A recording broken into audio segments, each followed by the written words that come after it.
Saudara-saudara sekalian, sejak kemarin, para pemimpin, pengurus, dan fungsionaris utama, para ketua DPD, para ketua DPC, para wakil rakyat, dan para kepala daerah dari Partai Demokrat melaksanakan rapat pimpinan nasional.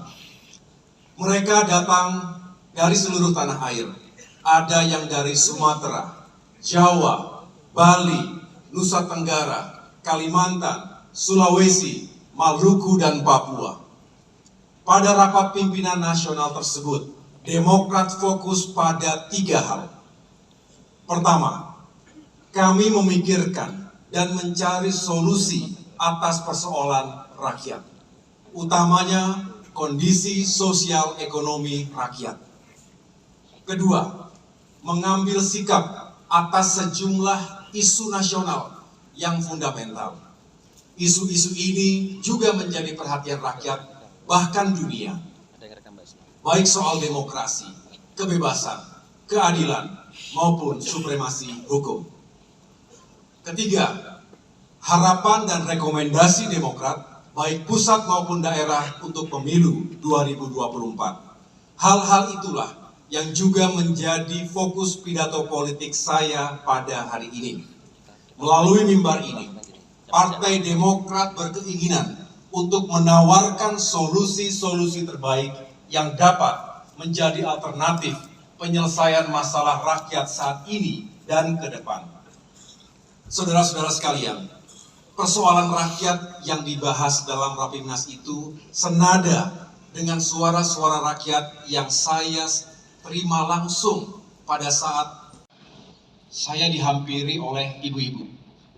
Ibu Daimah, 52 tahun. Ibu rumah tangga yang mengadu soal tingginya harga-harga. Ibu Ana, 32 tahun. Guru PAUD yang penghasilannya Rp200.000 per bulan.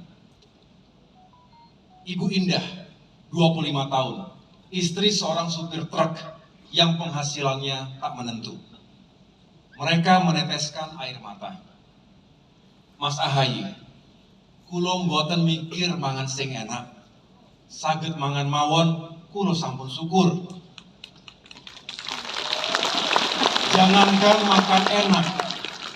Jangankan makan enak, bisa makan saja sudah syukur.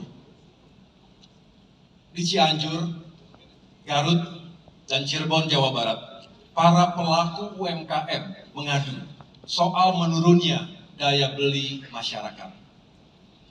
Ayeuna mah sagala hese.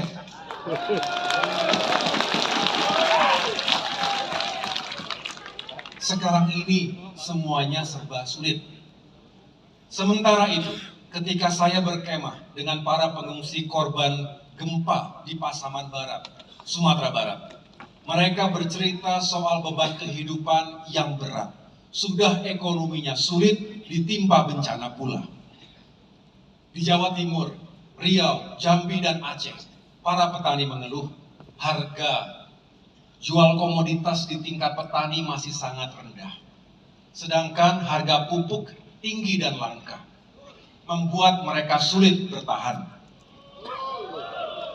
Saudara-saudara sekalian, beban rakyat sekarang semakin sulit dengan naiknya harga BBM. Inflasi sudah pasti naik, harga bahan pokok juga pasti naik. Konsekuensinya, daya beli menurun. Minyak goreng, telur ayam. Alasan dan waktu untuk menaikkan harga BBM juga harus tepat. Jika harga minyak mentah dunia turun, maka turunkan kembali harga BBM kita. Saya ulangi, turunkan kembali harga BBM kita. Jangan sebaliknya. Jangan sebaliknya, ketika harga minyak dunia turun, kok malah harga BBM dinaikkan.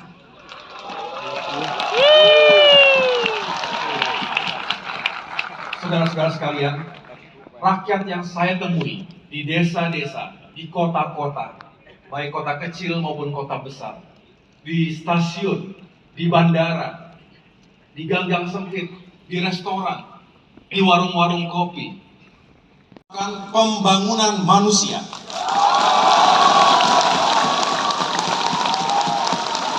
Tentu tanpa mengabaikan infrastruktur.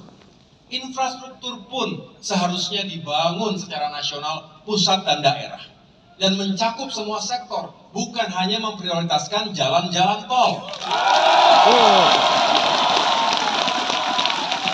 Sekali lagi, pembangunan infrastruktur tetap penting, namun harus dilakukan secara bertahap, mempertimbangkan kemampuan keuangan negara dan investasi swasta yang sehat.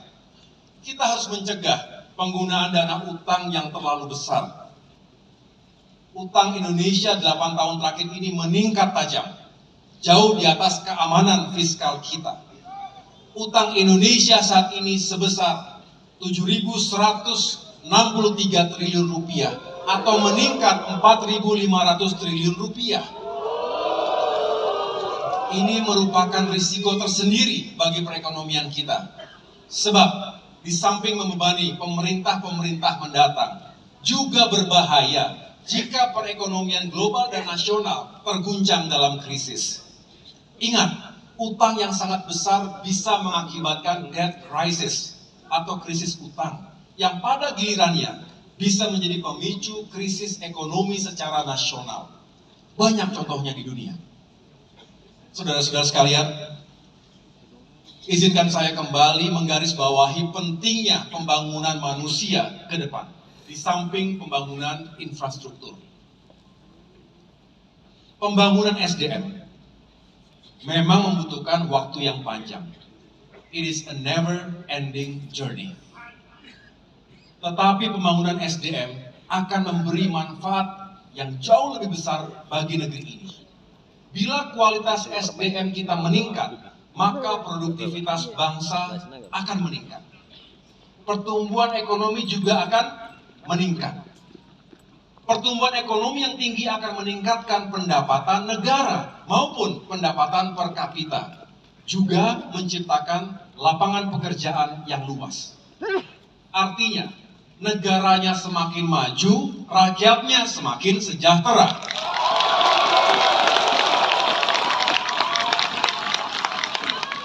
Mari kita belajar dari perjalanan bangsa-bangsa lain. Bangsa Jepang misalnya, pada Agustus 1945, bom atom dijatuhkan di Hiroshima dan Nagasaki, menewaskan 220.000 orang dan meluluh lantakkan infrastruktur di kota-kota tersebut. Tetapi bom atom itu tidak mampu menghancurkan jiwa dan pikiran bangsa Jepang. Mereka sukses membangun kembali negaranya dari kehancuran. Begitu pula Korea Selatan. Mereka berhasil melakukan transformasi ekonomi dari salah satu negara termiskin di dunia menjadi negara maju. Ditopang oleh pembangunan SDM dan inovasi yang agresif. Korea Selatan kini begitu mendunia, baik produk-produknya, teknologinya, maupun budayanya. Bangsa Tiongkok juga menggeliat dan terus tumbuh. Mereka membangun kekuatan industri dan ekspornya. Now everything is made in China. Dari contoh perjalanan bangsa-bangsa tadi, Jepang, Korea Selatan, dan Tiongkok, kita dapat mengambil pelajaran berharga. Kunci sukses majunya suatu negara adalah penyiapan dan pendaya gunaan secara maksimal human capital yang dimilikinya.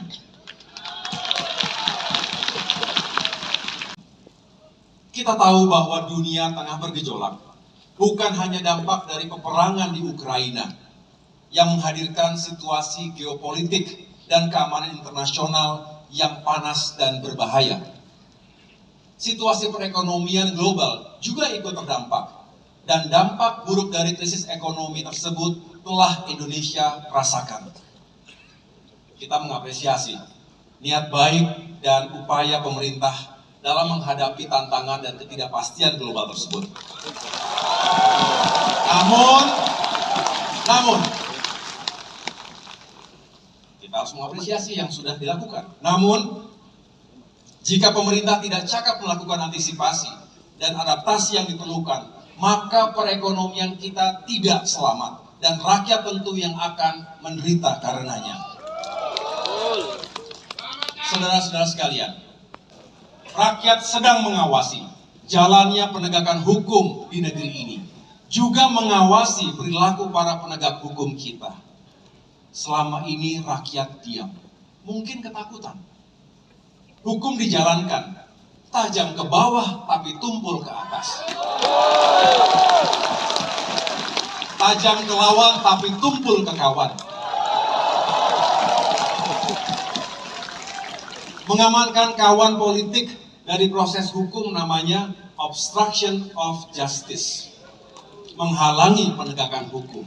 Sedangkan menggunakan instrumen hukum untuk menghabisi lawan politik namanya abuse of power atau penyalahgunaan kekuasaan. Keduanya tidak sepatutnya terjadi di negara kita, tapi rakyat masih memiliki harapan kepada Tuhan. Tuhan tidak pernah tidur. Sebagai bangsa yang memegang nilai-nilai ketuhanan, rakyat percaya, becik ketiti, Allah ketoro. Perbuatan baik akan selalu dikenali, perbuatan buruk nantinya akan diketahui juga.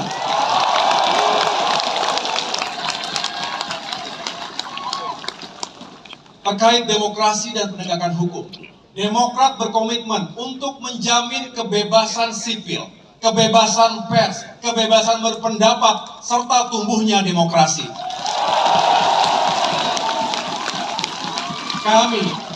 Kami juga berkomitmen untuk melawan dan mencegah politik uang, politik identitas, dan politik fitnah dalam demokrasi kita. Selain itu, Demokrat juga mendorong hadirnya instrumen penegakan hukum yang bertanggung jawab, independen dan profesional. Bukan penegakan hukum yang tebang pilih, double standard, dan rentan terhadap intervensi dan manipulasi.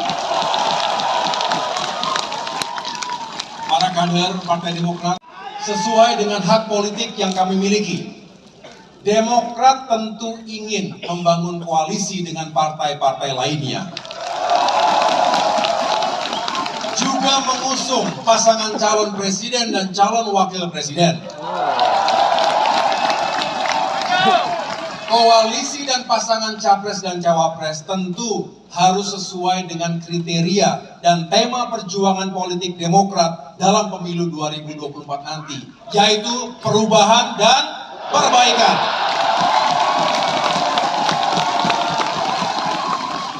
Saat ini Demokrat tengah intens membangun komunikasi dengan dua partai yang juga memiliki semangat dan energi perubahan untuk Indonesia yang lebih baik. Adapun terkait kriteria capres dan cawapres,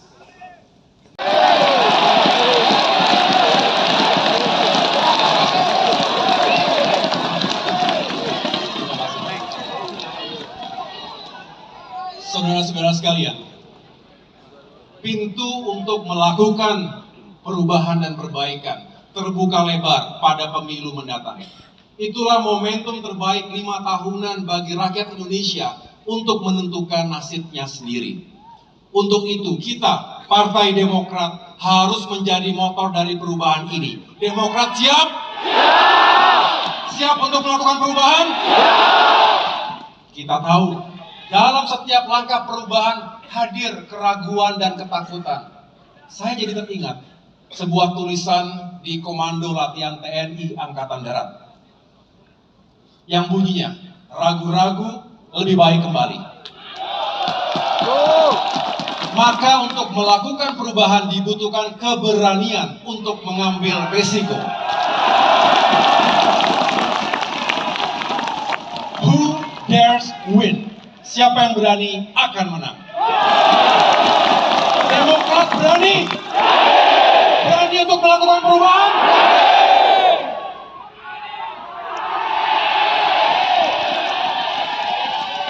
Kita harus berikhtiar. Bukan. Tatanan dan hal-hal yang sudah baik di negeri ini yang telah diletakkan oleh pemerintahan-pemerintahan sebelumnya sejak era Presiden Soekarno dan presiden-presiden berikutnya hingga sekarang tentu harus dipertahankan. Prinsip yang Demokrat anut adalah yang baik dijaga, yang tidak baik diubah dan diperbaiki.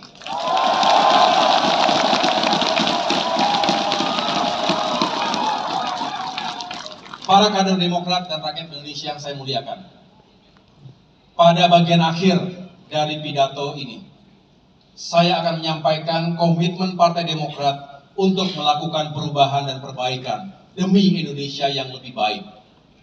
Di abad ke-21 ini, dunia begitu dinamis, penuh dengan ketidakpastian. Banyak peluang, tantangan, sekaligus kejutan. Seringkali terjadi disrupsi sebagai akibat revolusi teknologi, ledakan jumlah penduduk, dan juga kompetisi yang makin keras antar bangsa, hingga terjadinya kerusakan lingkungan dan perubahan iklim. Kemiskinan dan ketimpangan juga masih terus menghantui negara-negara di dunia, termasuk Indonesia. Untuk itu, konsep dan kebijakan ekonomi negara kita harus tepat dan benar.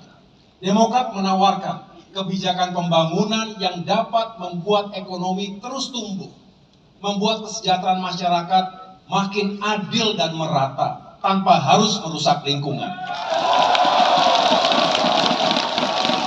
Kedepan, Demokrat bertekad untuk mengambil bagian dalam pembangunan ekonomi seperti itu. Karena itu, pertama, undang-undang dan regulasinya harus benar. Kedua, pelaksanaan kebijakan dan strateginya harus benar. Ketiga, manajemen dan kepemimpinannya juga harus benar. Akhirnya, kepada seluruh kader, insya Allah Indonesia akan semakin aman dan damai, semakin adil dan sejahtera, serta semakin maju dan mendunia. Indonesia untuk semua.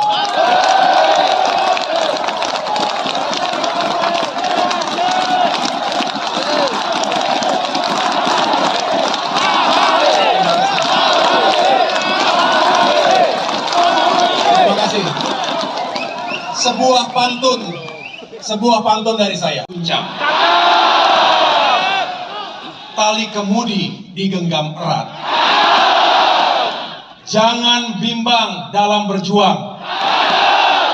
Kuatkan hati bersama Demokrat.